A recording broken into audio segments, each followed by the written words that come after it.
Então, boa tarde, né, a todos e a todas. A gente chega ao nosso terceiro e último, né, encontro do evento de extensão às identidades e as relações étnico-raciais no ensino da língua espanhola, que tem o mesmo nome, né, do título do livro, que na verdade é o objetivo, né, desses encontros, compartilhar, né, os artigos que os autores produziram, né, na obra com vocês. Então, no primeiro dia nós tivemos o Gilson e o Victor, né? No segundo dia, o Renan e a Edna, e hoje a Nayane, a Letícia e eu, né? Então, eu passo, na verdade, agora a fala para a palavra, né, para o Renan, que ele vai fazer a mediação, mas antes eu preciso avisar para vocês ficarem atentos e atentas, né, ao chat, para a lista de chamada. O Renan vai colocar no chat para vocês, vai ter um período para vocês responderem, assim, um tempo para vocês preencherem ali a chamada, que aí a gente vai usar essa lista a partir das 6 horas, 6h05, o Gilson vai organizar os nomes para sortear, né, o livro para vocês, tá bom? Então, já passo a palavra para o Renan. Boa tarde mais uma vez a todos e a todas. Então, hoje, para dar início à nossa conversa, né, o nosso último dia do nosso encontro, chamamos a professora Nayane Carolina Menta 3, que vai apresentar sobre o texto, né, que ela disponibilizou no nosso livro, Efeitos da Diáspora Mexicana na canção Jaula de Oro de los Tigres del Norte.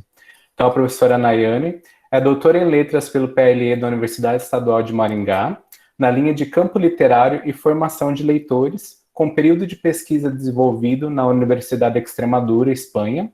É graduada e mestre em letras pela Universidade de Passo Fundo e atualmente é professora da área de língua espanhola da Universidade Federal da Fronteira Sul, Realeza, Paraná, em que trabalha desde 2014 com os componentes curriculares de língua espanhola e estágios supervisionados também em língua espanhola.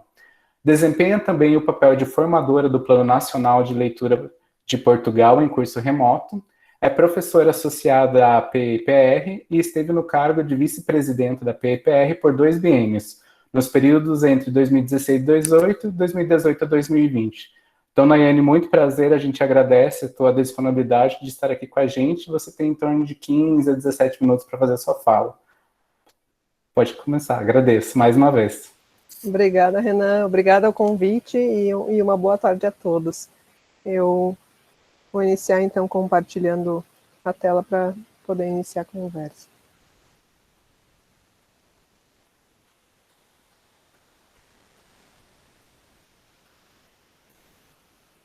Apenas pode me confirmar, Renan, se está disponível a apresentação? Isso, tudo certo, né, Renan? Perfeito, obrigada. Então, o trabalho desenvolvido, a pesquisa desenvolvida que foi publicada nesse livro é titulada Efeitos da Diáspora Mexicana na canção Jaula de Oro, dos Tigres del Norte. E eu gostaria de comentar um pouco como surgiu esse artigo.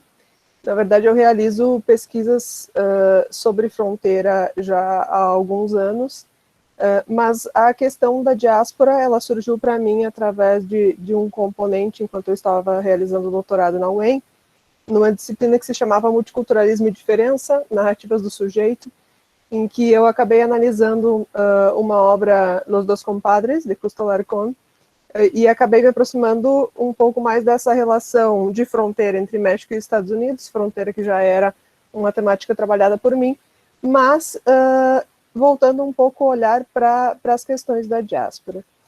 Então, quando foram lançados, então, quando foi lançada a proposta do 10º Encontro de Professores de Língua Espanhola do Estado do Paraná, eu pensei que seria interessante seguir a análise nesse sentido, tentar apresentar uma proposta nesse sentido, e acabei pensando nessa canção.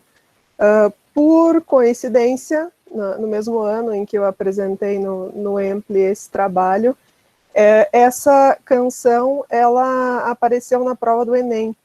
Então, eu lembro que logo após que a prova do Enem foi ofertada, alguns alunos, alguns colegas vieram me perguntar, mas é a mesma canção que estava no evento? Inclusive, eu acredito que o professor Gilson foi uma das pessoas que me questionou se era a mesma canção que estava na prova do Enem daquele ano.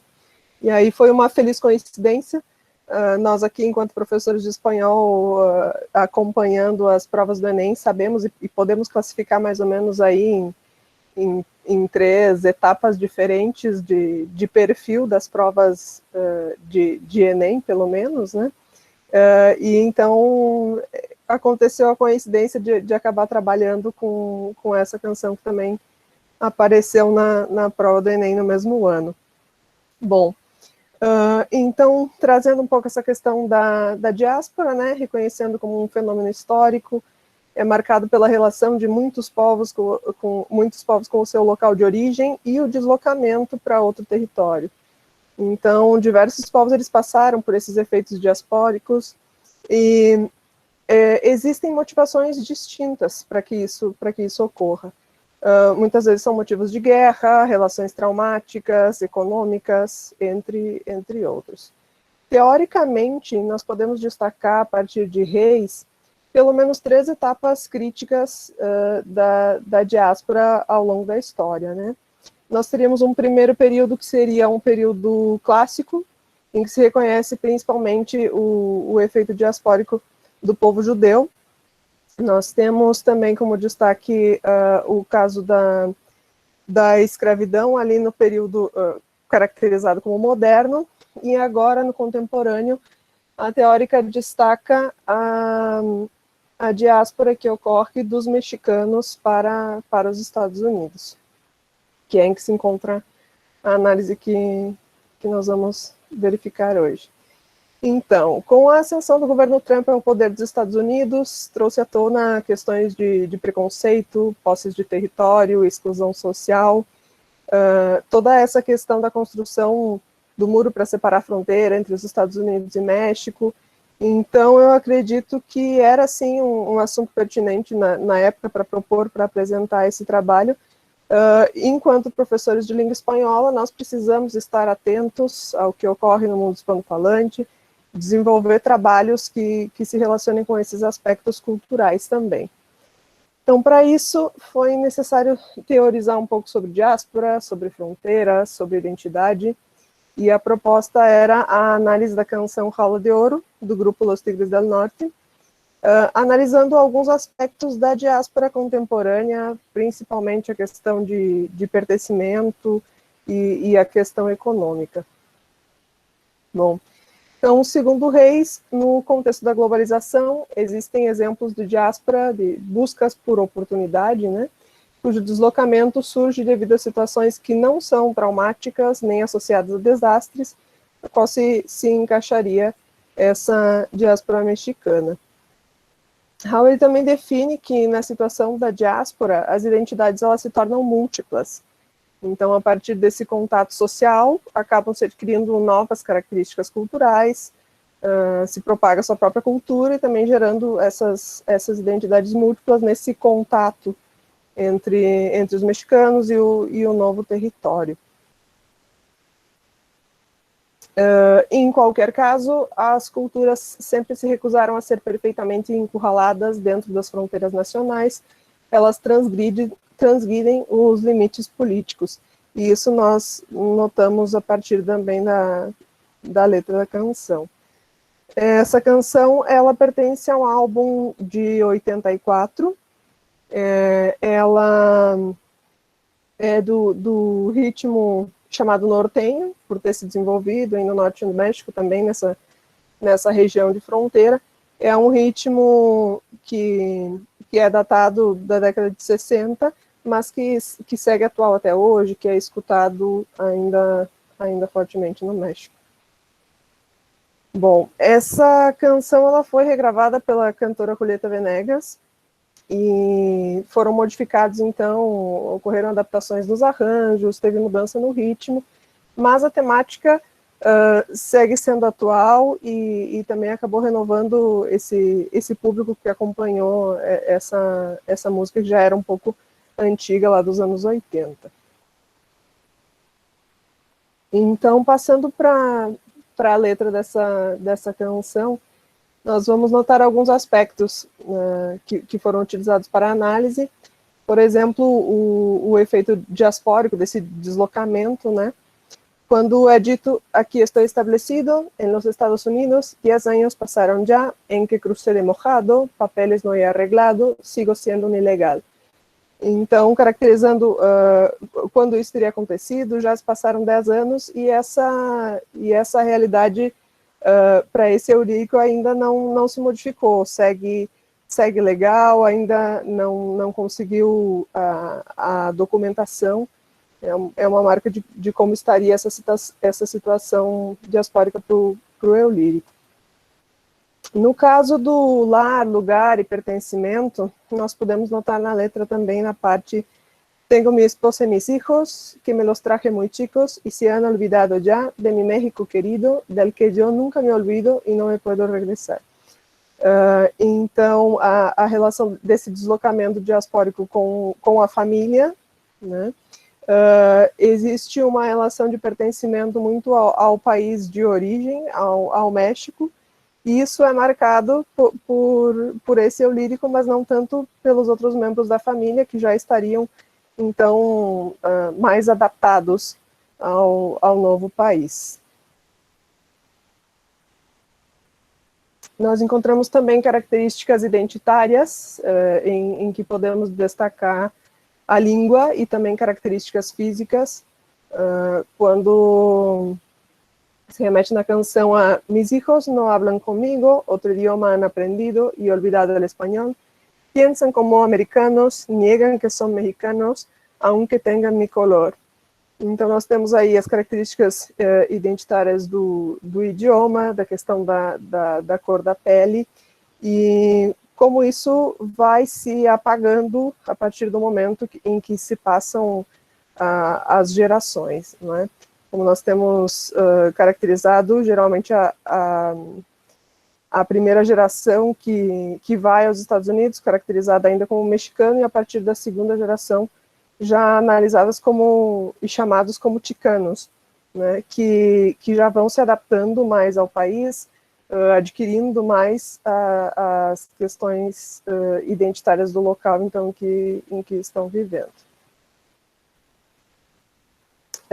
Apesar de sua grande diversidade, das limitações em atribuir um rótulo homogêneo a um grupo heterogêneo, o termo hispânico engloba uma comunidade diaspórica que continua a ter profundos efeitos nos Estados Unidos.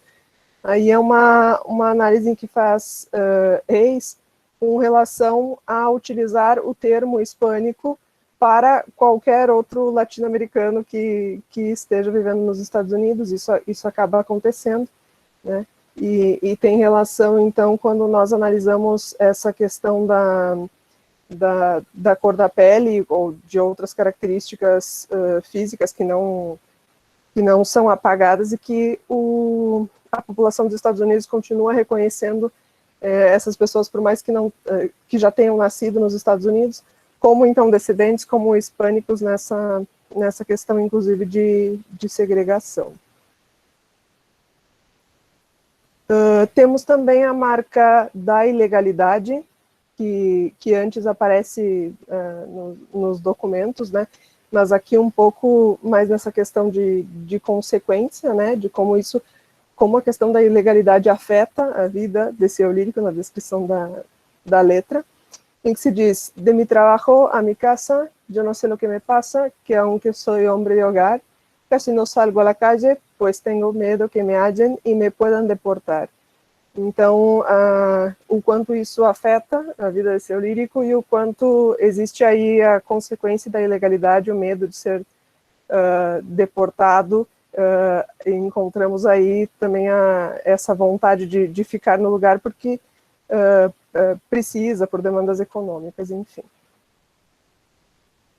E aí entra na questão propriamente dita econômica, né? Em que se fala: de que me sirve el dinero si estoy como prisionero dentro de esta gran nación, cuando me acuerdo hasta lloro que aunque la jaula sea de oro no deja de ser prisión. E que faz referência ao título da canção, né?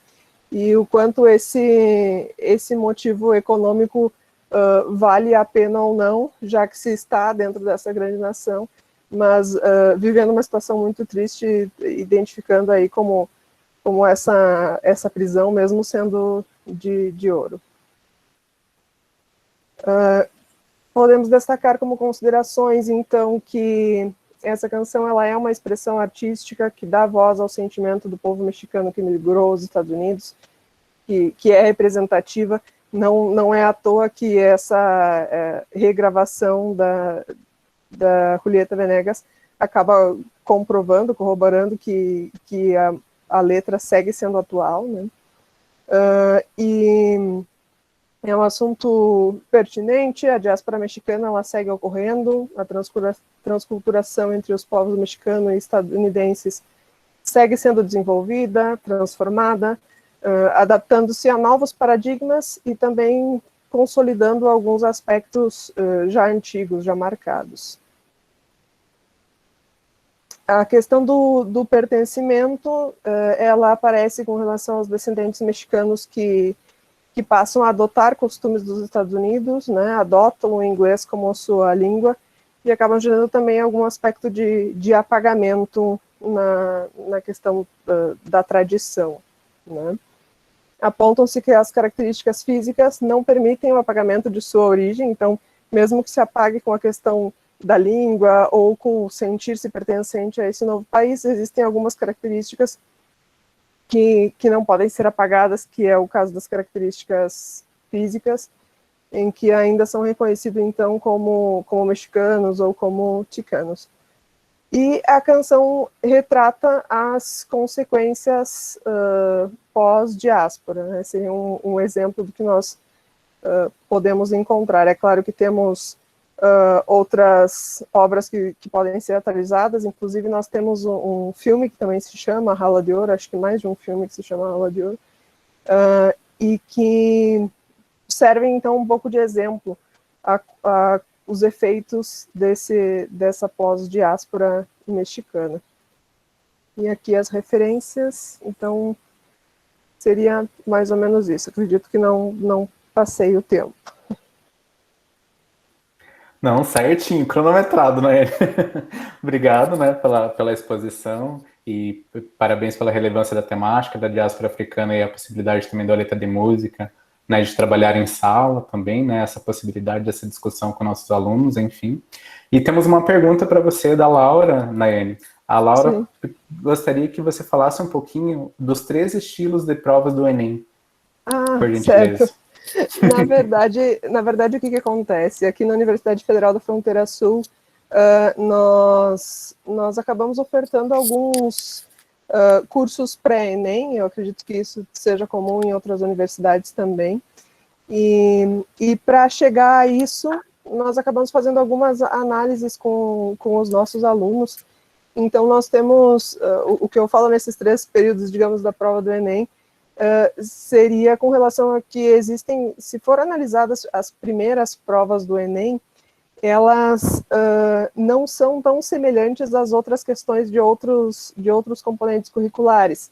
Elas são questões que elas não acabam respeitando tantas características necessárias do Enem, naquela questão das alternativas, enfim, são, inclusive, perguntas assim que, para analisá-las, seriam até um pouco mal elaboradas, assim, os alunos conseguem responder sem nem ler o texto, enfim, são esse primeiro momento. Num segundo momento, nós temos um período um pouco mais longo aí das provas do Enem de espanhol e que possuem uma qualidade já bem maior, respeitando, assim, comparado com os outros componentes, e que acabam atendendo, assim, uma demanda e tem um olhar muito voltado para a América Latina, para questões identitárias. Existe uma diversidade de textos, né?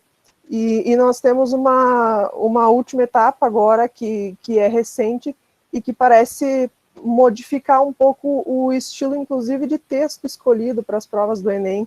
Eles são textos um pouco mais centralizados em em textos de jornais, de revistas, ou enfim, a origem espanhola e não tanto esse olhar da América Latina.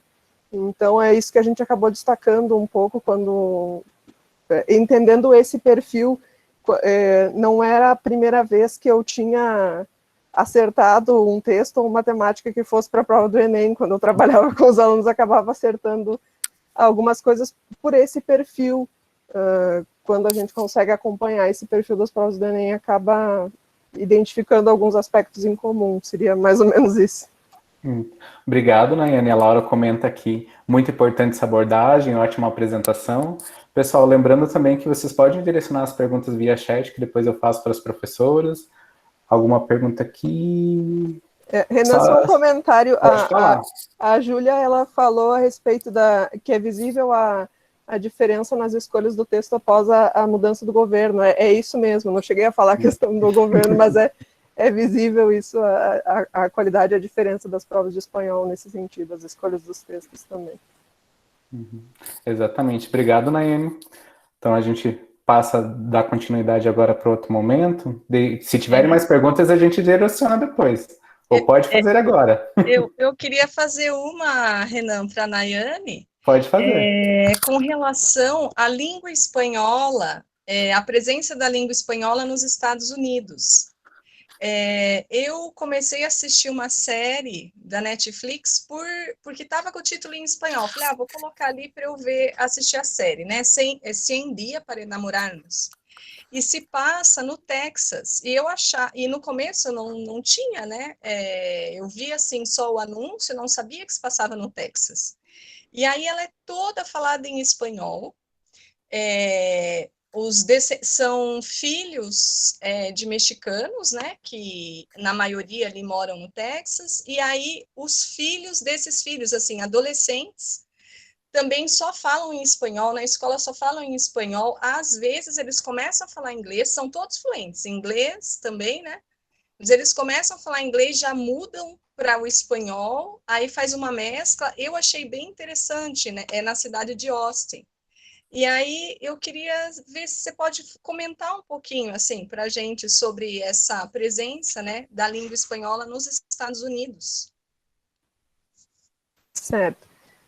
Então, realmente existe essa presença, na verdade, na canção que eu trago para análise, fala um pouco sobre esse apagamento da língua espanhola, mas a gente sabe que sim, que persiste em outras gerações. Eu acho que é bem colocado, Lígia, o que você apresenta, porque muitas séries, mesmo que não sejam, digamos, quase todo o tempo em espanhol, nós notamos que se passam nos Estados Unidos e que em muitos momentos existe a questão da influência do espanhol, aparece fortemente, realmente. Então, isso está presente, é algo que eu também gosto de incentivar o trabalho com os meus alunos, já que eu trabalho com estágio. Eles gostam muito de trabalhar essa questão do espanhol e do inglês nos Estados Unidos, até porque, infelizmente, como nós não temos muito espaço para estágio com escolas que ofertem o espanhol, nós acabamos ofertando na aula de inglês, às vezes. Então, um dos ganchos que nós tentamos fazer é trabalhar ou com séries ou com músicas que mesclem esses dois idiomas e que tragam um pouco dessa realidade. E também, como nós estamos aqui na fronteira, aqui em Realeza, também tentando trazer um pouco esse olhar do quanto morar na fronteira entre Brasil e Argentina nos impacta também nessa questão da língua. Obrigada. Obrigado, Nayane. Até o professor Álvaro comentou aqui, o Texas era mexicano, interessante é ver a influência do inglês nesse território. Então, trazendo aqui as informações também. Alguma pergunta a mais? Então, vou anotando. Qualquer coisa a gente conversa depois. Então, dando continuidade, né, à nossa fala, ao nosso encontro de hoje, peço agora às professoras Lígia e a professora Letícia, né, que falarão sobre a temática indígena no ensino de língua espanhola, professora Letícia, e a Lei 11.645/2008 e as questões indígenas do ensino de espanhol, né, com a autoria das duas professoras. Então, para contextualizar, a professora Letícia é licenciada em Letras, Português e Francês pela Universidade Federal de Santa Catarina, mestre em Linguística pela mesma universidade, pela UFSC, e doutora em Linguística pela Universidade Estadual de Campinas. É professora da UEPG desde o ano de 99, atuando na graduação e também no mestrado em Estudos da Linguagem. Tem experiência em Linguística aplicada e orienta trabalhos nos seguintes temas: pluralidade e diversidade linguística em contextos indígenas, ensino de língua e políticas linguísticas em contextos indígenas, formação inicial e continuada de professores indígenas, educação escolar, educação indígena e literatura indígena contemporânea. E a professora Lígia possui graduação em Letras Português e Espanhol pela Universidade de São Paulo, mestrado em Educação pela PUC São Paulo e doutorado em Educação pela Universidade de São Paulo.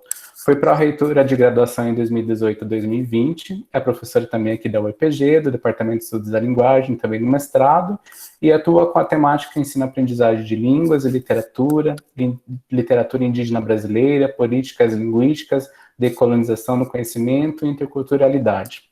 Então, mais uma vez, a gente agradece as professoras por esse tempinho de conversa com a gente, então sinta-se à vontade. Agradeço mais uma vez estar aqui com vocês. Obrigada, Renan. Eu combinei com a Letícia que eu começo falando, vou falar bem rapidamente e já passo para ela, para a gente poder escutar, né, a Letícia. Então, eu começo a me dedicar às questões indígenas, né, quando começo a trabalhar com a Letícia, em 2017. Então, esse ano que eu tive coragem de pôr no meu Lattes que eu estou adentrando o mundo da literatura indígena brasileira, mas muito, né, inicialmente, estou começando, né, esses estudos. Mas desde 2017, então, tenho trabalhado, né, essas questões, e foi por atuar em parceria com a Letícia no projeto PIBID espanhol, era português e espanhol. Então, a Letícia orientava o grupo para a língua materna e eu para a língua espanhola. E como ela já tinha, né, um trabalho há bastante tempo com as questões indígenas, então nós aproveitamos para fazer a formação do grupo para essas temáticas também, atentando principalmente para a Lei 11.645. Além da lei, a gente trabalhou com um grupo, questões éticas, né, na pesquisa, quando a gente trabalha com indígenas. E ainda naquele momento, nós conseguimos uma parceria com um professor de filosofia de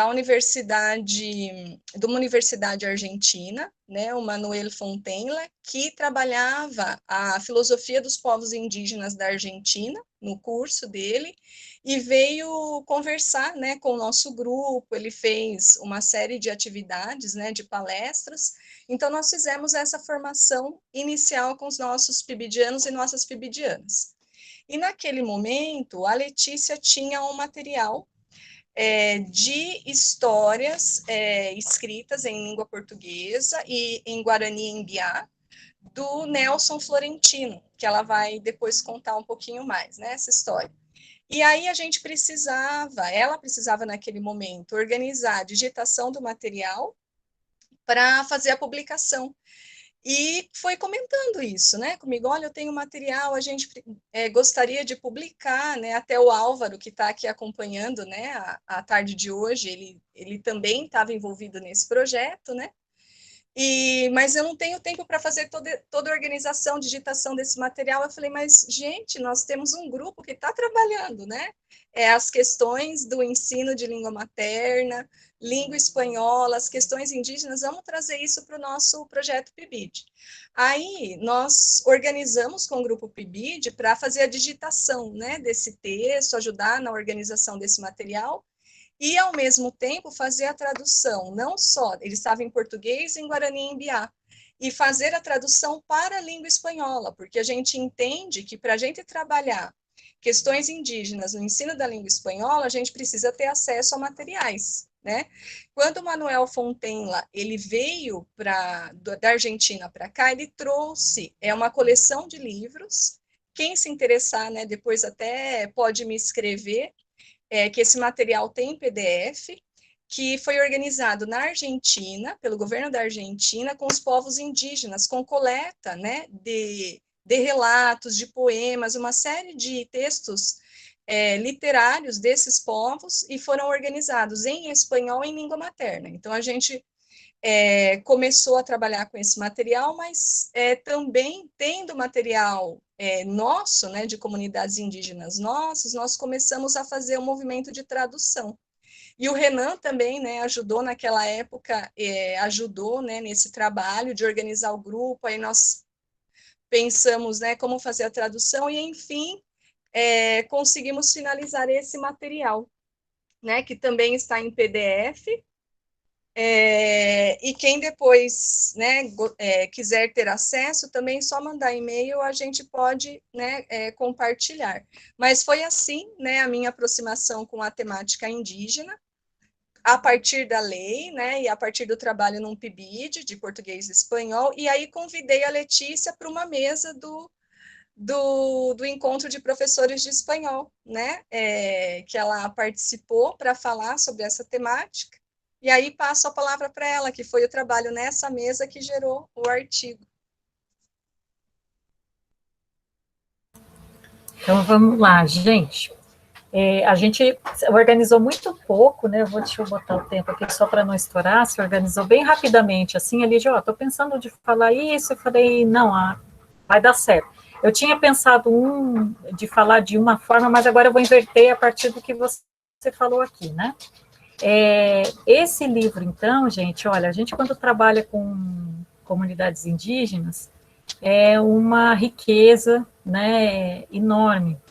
E, assim, os professores indígenas na escola dispõem de muito pouco material para ensinar a língua indígena, e seja para ensinar outras disciplinas, na perspectiva da escola indígena, né? Então, eu faço muito esse trabalho de ir às escolas indígenas, conhecer os professores, me colocar à disposição para ver o que esses professores necessitam, né? E a temática da falta de material é muito, muito frequente, né? Ela sempre retorna. E, assim, ao mesmo tempo que os professores têm falta de material, os professores costumam produzir muito material, até porque esse material não existe né? Não é um material que vem pronto de algum lugar. Então, os professores têm que se virar com as coisas que eles mesmos produzem. Esse material que acabou virando esse livro aqui, que a Lígia falou, né, que a gente pode mandar para vocês PDF, né, só vocês mandarem contato, né, ou a gente manda por e-mail, ou a gente pode mandar por WhatsApp também, né. Foi um material que chegou pronto, assim, a pessoa que eu conheci era uma professora de língua guarani, a Sara, e a Sara tinha recebido esse material do pai dela. O pai dela trabalhou 20 anos com uma pessoa na FUNAI, um linguista americano, com quem ele forneceu uma série ensinou a língua caingangue, né? Ajudou esse linguista a produzir um dicionário de língua caingangue e também fez um trabalho de traduzir a Bíblia para a língua caingangue, né? Para o seu Nelson ensinar a língua caingangue para o Robert, né, que foi esse linguista do SIL, do Summer Institutes of Linguistics, né, ele ensinou por meio de contação de histórias, porque a realidade indígena, ela é muito ligada à narrativa, né, ela é muito ligada à oralidade e muito ligada à narrativa, né, a narrativa é algo que consegue fazer com que a gente ajuda, né, na memorização das informações, né, é um gênero e um tipo de texto que ajuda, favorece, né, a oralidade, né. Então, ele contava as histórias, a partir das histórias é que ele fazia o trabalho de ensinar os sons da língua, ensinar a ordem dos termos, né, ensinar toda aquela coisa que a gente, na nossa escola aqui, a gente faz ao contrário, né, a gente tira de contexto, faz as regras, assim, como tira, né, essas regras de um contexto original, de um contexto de fala, de conversa, e simplesmente, né, coloca que as pessoas têm que decorar essas regras, né. Mas como o objetivo não o objetivo era desenvolver o dicionário e fazer a tradução, as histórias ficaram de lado. Então, ele contava essas histórias foram registradas por escrito. Algumas ele contou primeiro em Guarani, outras ele contou primeiro em português. Aqui, quando ele escrevia primeiro em português, ele traduzia para o Guarani. Quando ele era o contrário, né, ele depois fazia a tradução, tinha vezes que ele fazia a tradução do português para o Guarani, ou então do Guarani para o português. Algumas ele escreveu direto, e outras ele contou oralmente, e aí depois isso foi transcrito, né? Então, foram metodologias variadas durante 20 anos em que o seu Nelson colaborou. E as histórias ficaram, e quando eu conheci a Sara, ela tinha isso guardado numa pasta, assim, eu não sei como é que eles conseguiram guardar isso tão bem, ficou assim, realmente muito bem cuidado, né? E eu falei, o que você faz com esse material? Né? Eu olhei, assim, eu sou linguista de formação, né?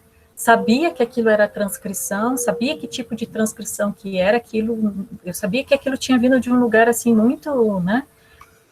E eu falei, mas como é que isso chegou, como é que você guardou? Aí ela foi me contando que foi o pai dela, né? E eu falei, e essas histórias, vocês não fizeram nada com elas, vocês não publicaram? Não, essas histórias, assim, eu pego uma de vez em quando, a professora Sara falando, né? Copio no quadro, os alunos leem, os alunos gostam, porque são histórias muito engraçadas, assim, narrativas, que são algumas do povo guarani, e algumas do seu Nelson, especificamente da vida dele, né, do que foi a vida dele, a infância dele, nas terras indígenas no Paraná. E eu falei, e vi, né, era assim, um calhamaço, né, bem grande, tinha mais de 100 histórias, né, e eu falei, escuta, se a gente publicasse, vocês teriam interesse, vocês queriam, né, gostariam de transformar isso aqui num livro, né, pessoa branca tem mania disso, né, de achar que para a coisa ficar bem feita, ela tem que estar escrita, ela tem que estar registrada e ela tem que virar um livro, né, essas manias que a gente tem aí. Mas o material estava pronto, né, tudo, a gente precisava fazer a digitação, né, a Lígia foi, assim, fundamental nessa parte, porque eu tenho, assim, ideias, mas eu sou muito ruim de pensar as etapas de execução, né, assim, eu acho que de colocar em prática, né, uma coisa que para mim é um pouco difícil. E a ideia que eu achei que foi muito legal foi de fazer a tradução, né, de fazer a tradução para o espanhol. Assim, então a gente fez alguns encontros com os estudantes do PIBID para falar sobre como é que era aquela língua com a qual elas iam entrar em contato, né, porque elas fizeram digitação do material em português e fizeram digitação do material em Guarani. Então, eu precisava explicar qual era a linha que tinha que copiar, explicava como é que era aquela transcrição, o que caracterizava a língua guarani, que tem acentos, né, tem vogais diferentes, consoantes diferentes, acentos diferentes do que tem no português. Então, eles fizeram todo esse treinamento, né, que foi uma informação que a gente precisou dar, e depois fizeram o exercício da tradução, né, e a tradução não era simplesmente a tradução do português para o espanhol, né, mas a tradução do Guarani, daquela realidade ali da história, né, do povo Guarani, para o espanhol. Então, foi um trabalho, assim, imenso, enorme, né, que consumiu, nós levamos 3 anos para organizar esse livro, e eu acho que só terminando porque a gente teve ajuda do grupo mesmo, né, porque talvez se continuássemos, né, o grupo original, que era eu, o Álvaro, né, depois teve um outro professor que nos ajudou muito também, talvez não tivesse publicado ainda. Então, porque é um trabalho que exige, né, todos esses cuidados, e a nossa preocupação sempre foi de que esse material estivesse organizado da forma que o seu Nelson considerasse a melhor possível, né? Para finalizar essa história, né, do livro do Nelson, A Lígia, então, me instigou com essa solicitação, com essa ideia, né, de fazer a tradução para o espanhol, me instigou a pensar sobre como é que a gente coloca a Lei 11.645 em prática no curso de letras, no curso de letras espanhol, né? Eu não tenho formação na área do espanhol, eu tenho uma relação afetiva com a área do espanhol, né, que é uma questão familiar para mim muito importante, né? A minha sogra era paraguaia, nascida numa cidade, numa região em que se aprendia Guarani primeiro, e depois falante de língua Guarani como língua materna, né? E depois, com 6, 7 anos mais ou menos, é que ela foi aprender espanhol, né? Então, assim, eu passei quase 30 anos de casamento, de convivência com ela, né? Ou eu ouvia Guarani, ou eu ouvia espanhol, né? Às vezes as duas coisas juntas. As duas coisas juntas. Então, é uma questão para mim, assim, muito importante, mesmo que isso não tenha refletido na minha formação, assim, formalmente, né? Eu não tenha feito curso de espanhol, enfim. O meu espanhol é o espanhol da Dona Dar, é o que eu aprendi com ela. E então, a Lígia me instigou, né, a fazer essa reflexão, e eu falei, nossa, mas sim, a lei diz isso, a lei diz que você tem que ensinar as questões indígenas em todas as disciplinas, e toda vez que, assim, eu faço muita formação com professores em escola sobre isso, e sempre é um desafio, né? Tá, mas como é que você coloca a lei 11.645 na matemática? Como é que você coloca a Lei 11.645 na geografia? Depois que você começa a trabalhar com isso, você acha super fácil, né? Acho que quem trabalha com se dedica a isso, acha tranquilo.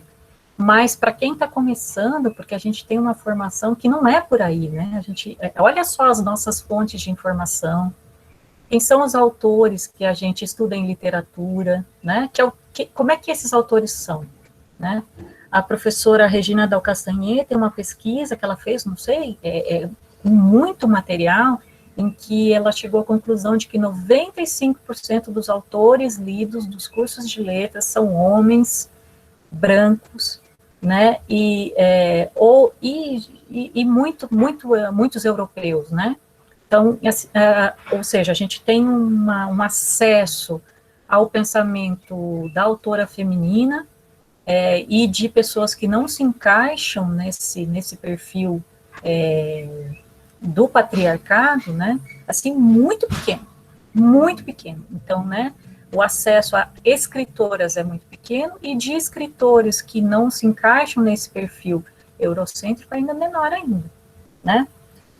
E a minha reflexão foi a partir do que eu observava, né, no curso de espanhol, principalmente porque são as pessoas com quem eu mais convivo, né, eu convivo muito com o grupo de espanhol, é o meu grupo do coração, né, embora a minha formação seja em francês, eu colaboro também, mas o meu grupo de coração é o espanhol, porque o espanhol defende, né, o direito à diversidade linguística, né, o espanhol está ali batalhando contra essa imposição do inglês como língua única, né? Então, o espanhol tem uma batalha aí que não é fácil, mas que o grupo enfrenta de forma muito bonita.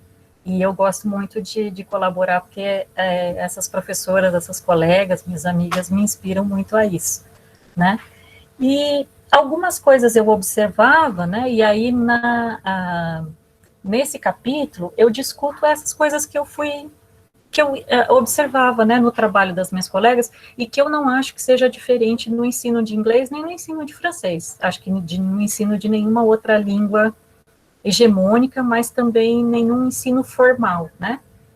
Então, por exemplo, assim, os cursos de graduação, aí eu fui fazendo uma série de constatações, né, e a partir dessas constatações é que eu fui trazendo umas reflexões, né? Não é comum você ter a questão indígena nos cursos de graduação, nem licenciatura, nem bacharelado, né? Então, quer dizer, essa lei, nos cursos de graduação, ela não é respeitada, né? No caso do espanhol, a gente tem, assim, muito uma valorização dos cursos de espanhol, muito uma valorização do espanhol da Espanha, europeu, né?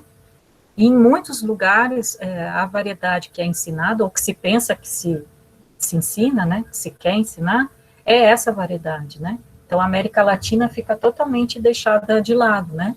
Então, é difícil você ter professores que, a minha variedade de espanhol é a variedade argentina, como a Lígia faz, né? Então, isso é bem, não é isso, nem a questão indígena, nem a negra, exatamente, nenhuma, nada que fuja do branco europeu, né? Exatamente. Então, a gente precisa entender que o espanhol também existe na América Latina, né? E que a América Latina é indígena, né? Então, entendendo que a América Latina é indígena, é importante que o ensino de espanhol considere isso, né? A população de pessoas indígenas na América Latina é imensa, ela é muito para além do que os números mostram, né? Essa questão do censo, por exemplo, ela precisa ser considerada como algo que o censo quer normatizar, né? Então, assim, no caso do Brasil, por exemplo, se diz que 1% da população é indígena, né? O Felipe, o censo mete, isso. O censo quer deixar os números ali, né? Conforme o que é interessante para quem organiza o censo, né? Então, isso. E aí a gente tem uma questão muito séria, porque isso é autodeclarado, né? E até que ponto, assim, qual foi a violência feita para que as pessoas deixassem de se identificar como indígenas, por exemplo? E aí, em se deixando de se identificar como indígena, no censo ela não vai se identificar como indígena e a gente vai ter um número que não representa de fato, né, o que é a realidade do nosso país, né? Então, se a gente for observar ao longo das décadas, os 4 últimos censos, isso tem um aumento muito grande, né, no número de pessoas identificadas como indígena, mas não é que essas pessoas estejam nascendo, né? Isso tem a ver com esse trabalho do movimento indígena em batalhar por ser considerado, né, por sua existência ser considerada. No caso do movimento negro, a mesma coisa, né? Então, eu sou uma pessoa, né, que pela minha idade, eu observei essa mudança, né, nos números. Então, assim, hoje todo mundo diz, né, que o Brasil é um país de maioria negra, né? Porque teve essa luta do movimento negro aí para as pessoas se identificarem como negras e aparecerem nos números, né? Então, isso é uma vitória que os movimentos têm. Para a gente finalizar, assim, eu vejo que nos cursos, né, no curso de espanhol, se faz muita discussão sobre as diferentes formas de falar espanhol. No Uruguai se fala assim, no Chile se fala assado, no Paraguai se fala assado, né? Mas às vezes isso fica muito restrito a palavras, a listas de palavras, né? E aí eu acho que isso tem muito a ver com a concepção de língua que a gente tem, né? Então, que língua espanhola você quer ensinar, isso tem a ver com que tipo de língua você quer ensinar, qual é a tua concepção de língua, né? E, para resumir, então, queria finalizar dizendo, né, que aqui na América Latina existem pelo menos 826, né, quase 900 povos diferentes. Todos esses povos são únicos, têm a sua história, têm as suas narrativas, né, que não vão ser iguais umas às outras, né, e que a maneira mais, digamos assim, certeira, né, de você acessar o pensamento indígena é você conhecer o que essas pessoas produzem, né. Então, atualmente, tem muita produção escrita, que a gente pode ter acesso, geralmente são materiais gratuitos, né, que a gente pode ter acesso a registro escrito, né, em PDF, e existem muitos escritores que escrevem em espanhol, que são escritores indígenas, né, e aí a minha sugestão, então, para quem trabalha nessa área, é também trazer esse material para as aulas de espanhol. Não só usar aquele material daqueles escritores que são considerados canônicos, né? Mas conhecer por meio do que esse povo produz, registra, né? Outras formas de ver o mundo e também de usar a língua, né? Resumindo, eu acho que era isso. Obrigado, professoras, pela fala, né, por esse momento. Os presentes aqui teceram vários elogios aqui via o chat, via os comentários. Apenas uma pergunta direcionada mesmo, professora. A Júlia perguntou sobre essa pesquisa dos autores lidos durante a graduação, que a senhora comentou um pouquinho. E também, se possível, né, todo mundo curioso e ansioso pelo livro, né, o pessoal quer conhecer a obra, então, assim, grato também pela referência. Eu mando para você, Renan, e você espalha para o povo aí, pode ser? Pode mandar, prof. Eu encaminho, eu tenho o e-mail de todo mundo aqui salvo na lista, eu direciono, pode deixar. Tá bom, querido. Essa pesquisa da Regina Del Castanho, eu vou procurar, ela é uma pesquisa que ela fez grande durante, acho que uns 10 anos, e eu acho bem importante, né, porque isso mostra muito como é que a gente cria os nossos cursos, né, os cursos de letras, né. Sim, sim. Obrigado, professoras, mais uma vez. Professor Gilson. Meu sobrenome não, professor. Deixa eu ver. Acho que estamos já indo para o encerramento, né, Lígia? Sim, Gilson.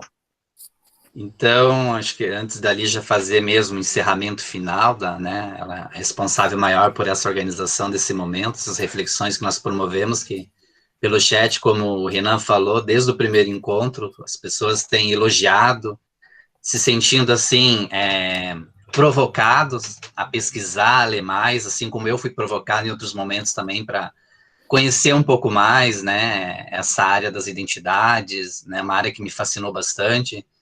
Então, nós vamos proceder agora com um sorteio, então, 2 livros, nunca é demais mostrar, né?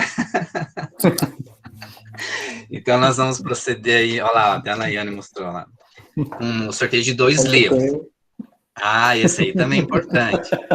E veja, pessoal, assim, não é porque nós somos participantes diretos, né, na organização, ou com artigos, né, publicados nesse material, mas são materiais, assim, que trazem muita reflexão, né, para o nosso dia a dia, especialmente para quem já está em sala de aula, e para vocês aí, né, o pessoal acadêmico ainda, para fazer reflexão, fazer produção aí na universidade, por um TCC, por que não, né, levar uma experiência de estágio para uma escola, principalmente a pública, estadual, que nós tanto precisamos dessa parceria universidade-escola, tá?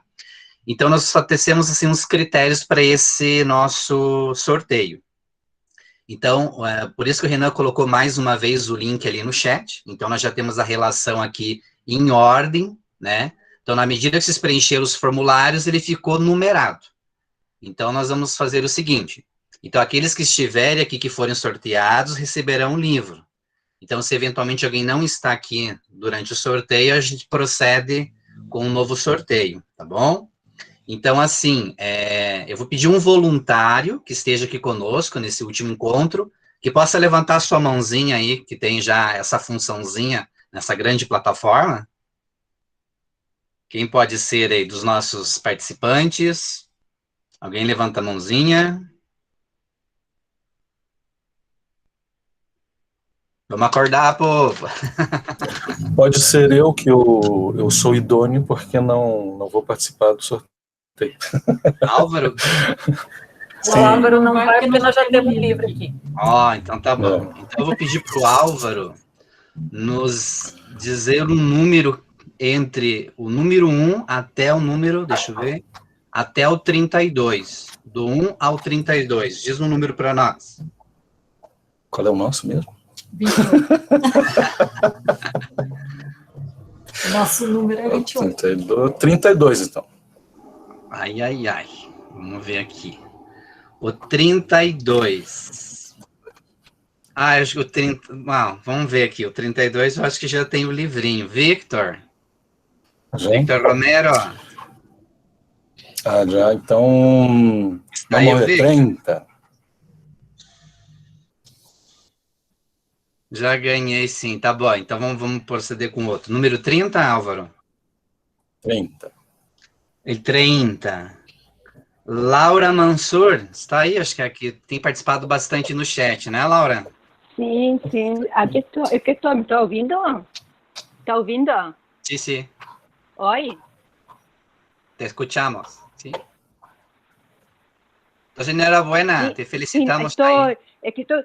ah, no, muchísimas gracias. Yo estoy muy emocionada porque nunca en la vida gané nada. Es la primera vez. Entonces, para mí es Me una debes honra eso entonces, enorme. Laura. No, es una honra enorme porque yo estoy justamente estudiando la temática indígena. Olha, Entonces, yo soy del Colegio de Aplicación y estamos haciendo un trabajo en educación de las relaciones étnico-raciales, bastante gente interesada. Entonces, el libro va directo al uso justamente para transformación, no reforma, transformación de la escuela, del currículo escolar, ¿eh? Porque eso es lo que necesitamos, no es simplemente reformar. Entonces, muchísimas gracias, estoy casi llorando, muy emocionada. que bom, que bom. Olha, vai ser muito útil para você, boa leitura. Depois nós temos ali com a professora Lígia, o Renan, as informações para a gente combinar como que faz o envio para a professora, tá bom? Muchas gracias. No, y le digo más, se me cayó la internet varias veces. Tuve que entrar por varios dispositivos, entonces muy raro Tranquila, esto, quédate realmente tranquila. muy raro. Gracias, gracias. E o segundo e último, então, um outro voluntário. Ah, Laura, então, Laura, um número, do 1 ao o 32 já não e nem o 30. 27. El 27. 27 aqui está. Júlia Batista Alves, está aí? Tem um comentário dela no chat, sim. Júlia, quer dar uma palavrinha ali no microfone dizendo de onde você é, só para a gente ter uma ideia? Te conhecer?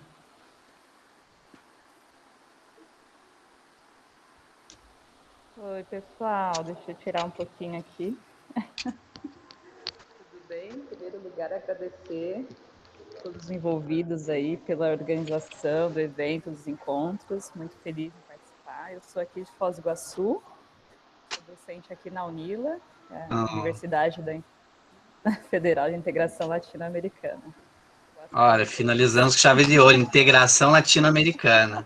Obrigado, Júlia. A gente vai fazer contato Obrigada contigo daí, tá bom? Manda um Tá abraço lá bom. para a Natália e o pessoal. Pode deixar. Então é isso. Passo aí para a Lígia fazer aí o desfecho oficial, vamos dizer assim. Mas, sobretudo, quero agradecer imensamente por essa parceria com todos que participaram, os nossos convidados, participantes do livro. A Lígia por ter provocado ela para a gente fazer algum encontro, para a gente refletir um pouco sobre o livro. Então, a Lígia, assim, é uma parceira e, ao mesmo tempo, é uma amiga que eu falei que vou levar ela para o resto da vida enquanto ela me aturar. Um beijo para todos, um abraço e cuidem-se. Obrigada, Gilson. Repito as mesmas palavras, né? Você já é um amigo. Eu queria agradecer, né, a presença da Nayane. Prometo, Nayane, não errar seu nome no certificado, né? Pode deixar que eu vou ter o maior cuidado, né? Que eu fiz aí uma gafe com o nome da Nayane para o cartaz. Eu peço desculpas aqui, mas vai bem bonito o nome dela para o certificado. Agradecer a fala, agradecer, né, a sua disponibilidade para deixar, né, a gente aceitar a publicação, né, no livro do seu artigo, que foi muito importante para nós. Agradecer, né, a fala da professora Letícia e toda a paciência que a Letícia teve comigo e tem, né, para fazer as discussões e a minha formação com relação, né, às questões indígenas, a Lei 11.645, né, sempre aprendo muito com ela e com o grupo do SEAI, né, nós temos vários componentes aqui, né, integrantes do SEAI, então agradeço também, né, que é o aprendizado, né, que me oferecem, que me ajudam. Agradeço ao Renan, né, também pela parceria, o Renan que foi aluno, que foi PIBidiano e agora, né, ele já está nos ajudando aí com uma série de coisas, é professor da universidade, a gente fica muito feliz. E agradecer a todos vocês, né, que nos acompanharam aí nos encontros. De verdade, assim, é muito importante a discussão dessa temática, né, para nós, assim, principalmente para estar nas escolas, como, né, a Laura apontou, né, transformando. A gente tem tanto trabalho, né, para fazer nesse sentido, e a luta, né, que o povo do espanhol tem, né, a gente não desiste, né, nós estamos num momento difícil para o espanhol nas escolas, mas a nossa resistência, a nossa desobediência, a nossa luta, né, ela seguirá. Então, agradeço bastante, né, a todos e a todas, e para a questão de organização, eu vou fazer o relatório do evento o mais rápido possível, e acredito que em maio os certificados estarão prontos. Então, assim que a Pró-Reitoria de Extensão me passar o aviso, né, de finalização dos certificados, eu mando e-mail para vocês, tá bom? Informando como que vocês podem acessar. Eu acho que é isso, né? Da minha parte, agradeço a todos e a todas, aí um ótimo fim de Te semana. interromper ali, João. Olha um Pode recadinho ali do Felipe ali, que vai ter agora uma live lá no canal do CEAI. É verdade. Nós temos, então, Letícia, você quer falar do canal do CEAI? Eu vou ver se eu acho o link e coloco. Aí, se alguém quiser continuar, né? Se o grupo quiser continuar. Eu vou ver se eu acho aqui também, gente, quando eu estou fazendo uma coisa, eu não consigo fazer outra, mas é o... Peraí, é no YouTube, o CEAI, deixa eu ver se eu...